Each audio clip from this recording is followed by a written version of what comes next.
चलिए, आप सब लोगों को मैं आज स्वागत करता हूं। जैसे आप लोगों को जानकारी होगी, जो घटना मोकामा विधानसभा क्षेत्र में हुआ है उसको जिला प्रशासन और पुलिस ने काफ़ी अति गंभीरता से लिया है। गंभीरता से लेते हुए पूरी घटना का छानबीन भी पुलिस द्वारा पुलिसी कार्रवाई के तहत की जा रही है। कांड दर्ज हुआ है और पुलिसी कार्रवाई अलग से चल रही है। हम लोग इस घटना को बहुत ही सीरियसली देख रहे हैं और घटना के बाद काफ़ी हम लोगों ने कार्रवाई की है। आज जो गिरफ्तारी हुई है इसके संबंध में एसएसपी साहब और केस के डिटेल संबंध में आपको बताएंगे। आचार संहिता बहुत ही एक मजबूत स्तंभ है पूरा इलेक्शन प्रोसेस में, और इलेक्शन कमीशन का स्पष्ट निर्देश है कि बाई लॉ इलेक्शन होगा तो उसी का अनुपालन 100% करने में हम लोग लगे हुए हैं और कराएंगे भी।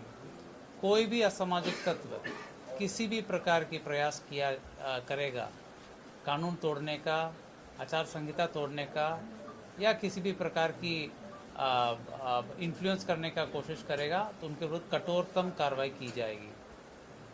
हम लोग 100% आर्म्स डिपोजिशन करने के लिए आदेश दिए हैं और लगातार जल्द से जल्द जितने भी लीगल आर्म्स हैं वो भी डिपॉजिट हो जाएंगे।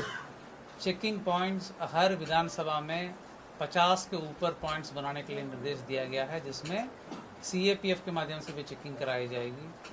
सेजर पूरे राज्य में पटना जिला में सबसे ज़्यादा सेजर अभी तक का हुआ है। लगातार सीएपीएफ सक्रिय हैं और पर्याप्त मात्रा में सीएपीएफ के बल उपलब्ध है। वो पुलिस बल और मजिस्ट्रेट के साथ लगातार चेकिंग की कार्रवाई लगातार कर रहे हैं और सेजर भी कर रहे हैं। आचार संहिता के संबंध में सभी पदाधिकारियों को पुनः निर्देश दिया गया कि किसी भी प्रकार के अगर उल्लंघन होगा उनके विरुद्ध कठोरतम कार्रवाई किया जाना है। जहाँ तक इलीगल आर्म्स की बात है उस पर और तेजी लाई गई। जहाँ जहाँ आवश्यकता हो सीएपीएफ को भी यूज़ करके उसमें छापामारी की जा रही है, और जहाँ पर भी ऐसे सूचना मिलेगी वहाँ पर हम लोग छापामारी करके कांड भी दर्ज करेंगे, उक्त असामाजिक तत्वों को जेल भेजने का काम भी करेंगे। कहने का मतलब इलेक्शन कमीशन द्वारा दिए गए निर्देश पूरे लॉ और कानून को फॉलो करके इलेक्शन की प्रोसेस संपन्न होगा, वो बिल्कुल होगा, उसको पालन कराया जाएगा। उसमें कोई भी बाधा उत्पन्न करेंगे उनके विरुद्ध कठोरतम कार्रवाई की जाएगी। मैं फर्दर जो केस संबंधित डिटेल से एसएसपी साहब आपको ब्रीफ करूँगा।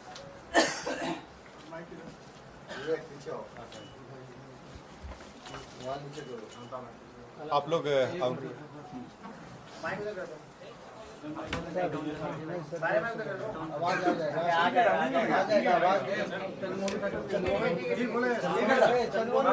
बोलिए सर, बोलिए सर स्टार्ट कीजिए। आप लोग अवगत हैं कि 30 तारीख को एक गंभीर घटना घटी थी और जो दुर्भाग्यपूर्ण था कि इस तरह की घटना नहीं होनी चाहिए थी। इस घटना में जो तारतर गांव है उसके समीप में दो पक्षों जो वहाँ प्रत्याशी थे वो उन दोनों के काफिला आ रहा था और उन दोनों के बीच पक्षों में झड़प हुई और झड़प में पथराव हुआ, लोग घायल हुए और उसके बाद एक शव बरामद हुआ। उसमें जो दुलार चंद यादव हैं जो 75 वर्ष के रहने वाले हैं, उसी गांव के पास के रहने वाले हैं, उनका पूर्व में भी आपराधिक इतिहास रहा है, उनका शव बरामद किया गया। उसके बाद वहाँ पे दोनों पक्षों के द्वारा कांड दर्ज कराया गया। कांड दर्ज होने के बाद अनुसंधान प्रारंभ किया गया। पुलिस घटना की सूचना मिलते ही तुरंत पहुंची थी वहाँ पे और वहाँ से साक्ष्य भी इकट्ठे किए गए। घटनास्थल से कई जगह के फुटेज भी प्राप्त हुए, जिससे क्या घटना हुई है उसके बारे में कई जानकारियाँ मिली। लोगों के गवाह भी सामने आए और उनकी गवाही भी ली गई। साथ ही कल मृतक का पोस्टमार्टम कराया गया, उससे भी हम लोगों को अहम सुराग मिले।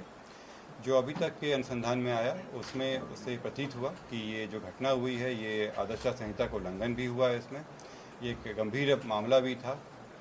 हम लोग इलेक्शन कमीशन के द्वारा निर्देशित भी किया गया था कि शांतिपूर्ण ढंग से इलेक्शन होना चाहिए, और इसमें जब अनुसंधान किया गया तो पाया गया कि जो प्रत्याशी हैं वो वहाँ पे मौजूद थे, उनके सामने में घटनाएं हुई हैं और जो कांड के मुख्य अभियुक्त भी हैं अनंत सिंह, उनकी आज गिरफ्तारी बेड़ना गांव से किया गया है। इसमें हम लोग को जो जानकारी प्राप्त हुई थी, इनके 2 सहयोगी भी इनके साथ में थे जो उस घटनास्थल पर भी थे और उनकी भी गिरफ्तारी की गई है। ये 2 व्यक्ति हैं मणिकांत ठाकुर जो नदवा गांव के रहने वाले हैं और दूसरा रंजीत राम जो लदमा गांव के रहने वाले हैं।